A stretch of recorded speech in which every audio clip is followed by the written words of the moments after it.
Hey guys, welcome back to my channel. It's your girl Jay, and today we're going to be making some sweet potato pies, okay?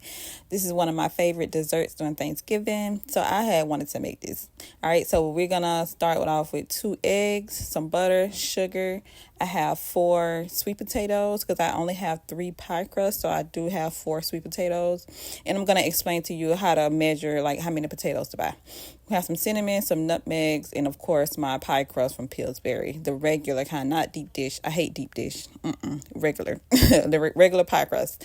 All right, so we're gonna after I washed off my potatoes in the sink, we're gonna put it in a big huge pot and we're gonna boil it until it gets soft.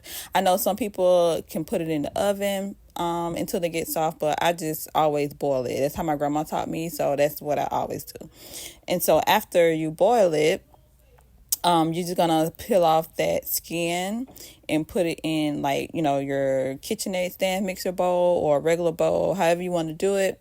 That's what you do, okay? I did let my potatoes cool off a little bit before I started peeling the skin off because it's at a boiling temperature, so it's like really, really hot when you take it out the pot. So I did let it cool down. I know my aunt always told me, she was like, "Girl, you could just shock it in some cold ice water." I'm like, why do that when I could just let it cool off for a bit? I could just go and do whatever and then come back and take it off.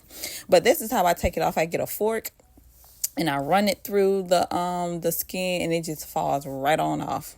I feel like that's the easiest way to do it. But hey, to each his own. And then sometimes, like, when I peel it off and I see kind of like some brown spots or whatever on the potato, then I just peel that off too. But because I think it like leaves it a little bitter. That's just my opinion.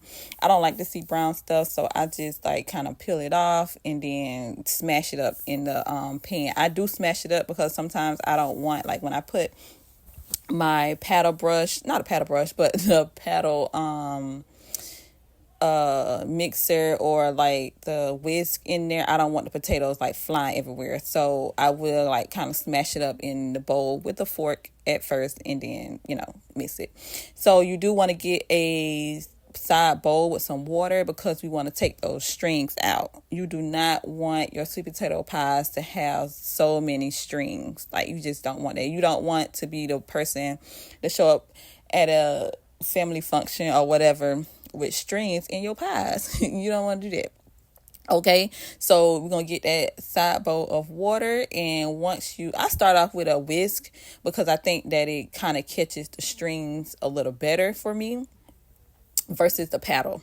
Okay, so I start out with a whisk and then I'll like kind of mix it on like a medium speed at first. You could do a high speed as well. It doesn't, it's not going to change the texture of the sweet potatoes. So you can, when you take that whisk out, and then you'll see those strings come out. And so once you get done mixing for the first time, you're going to do a little shake, shake, shake, and then those strings are going to be left in that whisk, okay? And then you're going to get your bowl of water, and then you're going to like kind of shake it in the water. And so you'll see all those strings come out. And so that's how you get the strings to come out. You don't have to like pull them out like one by one yourself. You get that bowl of water, and then you just kind of shake it, and then it's going to come out on that whisk. I feel like that's the easiest way to do it. I had saw another YouTuber do it like that, and then I had tried it and I was like, yeah, I'm gonna do this method with a bowl of water because I feel like it just comes out easier. And then you're gonna repeat that process for about 5 to 6 times to make sure all those strings come out. I know it's probably like tedious, but it's worth it. Trust me, it's worth it. All right, so we're gonna add our sugar. Now, the sugar method that I do when it comes to measurements, for each sweet potato that you use, you're going to use a cup of sugar. Okay. I found out that works the best. Like, I've been making sweet potato pies for a couple of years now, and I always like, dang, I don't know how much sugar I put in there the last time. I don't know how much sugar. So I was like, one day I was like, you know what? I'm going to kind of just measure how much sugar I put in there. And I found out that for each sweet potato that I used, it was a cup of sugar. So I had used 4 sweet potatoes, so I'm going to put 4 cups of sugar. And it was just like the right amount, like the exact amount. It wasn't like the pie don't come out too sweet. It don't come out under sweet. It's like perfect, the right amount, okay?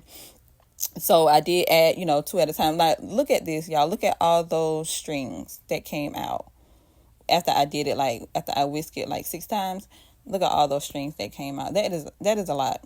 And then I still had more too, like when I finished the pie, like at the end, I still had like a little more. So that's why I did another clean bowl of water for the whisk. But yeah, those strings, you have to get those strings out because you don't want to bite into your pie and then strings coming out too. And then they stuck in your teeth. Like, you just don't want that. You don't want that at all, okay? So then I went in and added my cinnamon and my nutmeg. And then I added the rest of my 2 cups of sugar. All right. Now, with the cinnamon, I haven't actually did like a measurement for it. I just kind of eyeball my cinnamon. I feel like for this one, I put in at least just a little under a tablespoon of cinnamon, and then like a half a teaspoon of nutmeg. You don't want to put too much nutmeg because nutmeg is strong, and you don't want your sweet potato pie just tasting like straight nutmeg and straight cinnamon. Okay, you want to balance. All right, so I mean, if you want to, you can start out like with 2 teaspoons of cinnamon and see how it tastes, and then go from there. Like, if you want to add a little more cinnamon, you feel like it's just overly sweet, you want to add a little more spice to it, then just add like a teaspoon at a time. I feel like, if you're not used to making sweet potato pies, then you could just do that method, okay?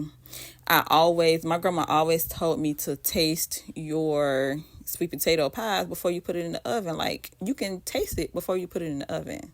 Like, it's, I know some people taste like raw cake batter. I don't like that, but some people do. And she was like, you can taste your sweet potato pies too. At least it's not going to be nasty when you put it in the oven, because once it goes in the oven, it's too late.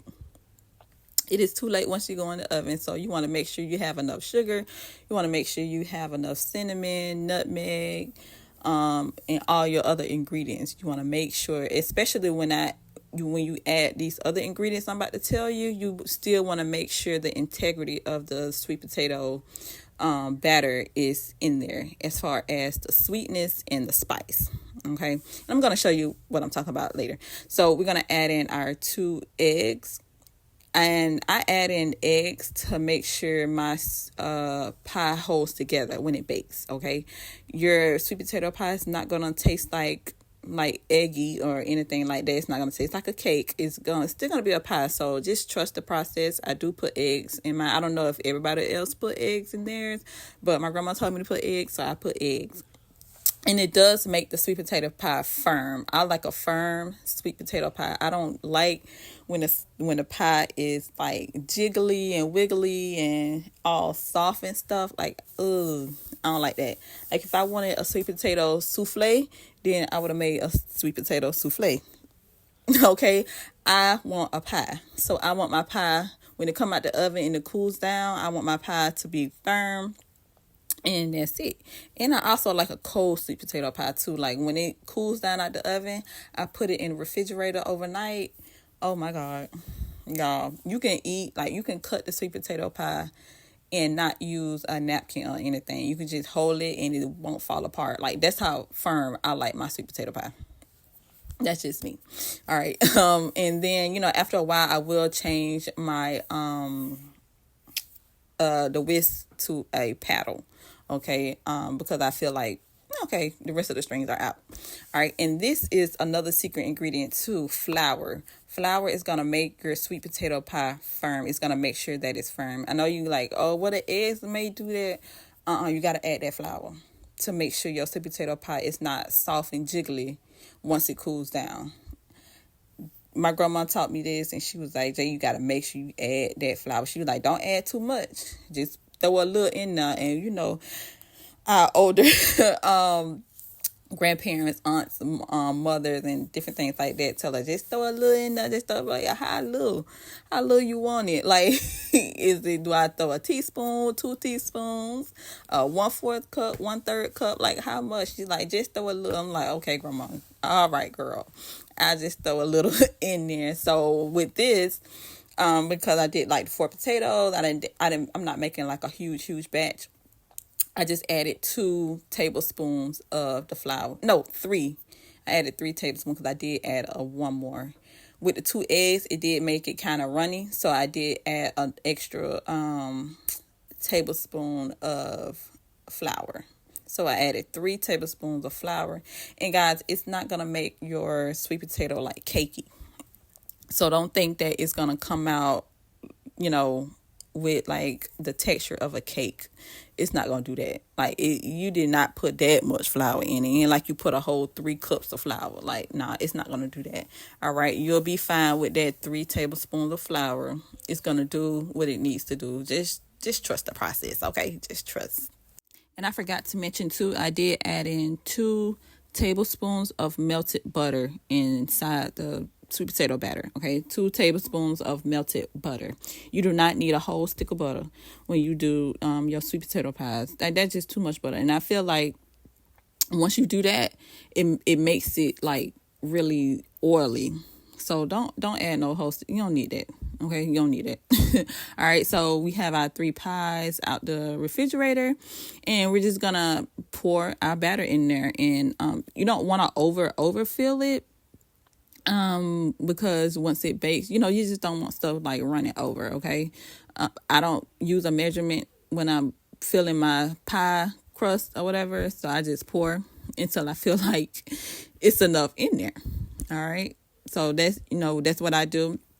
I do bake these on 400 for 45 minutes.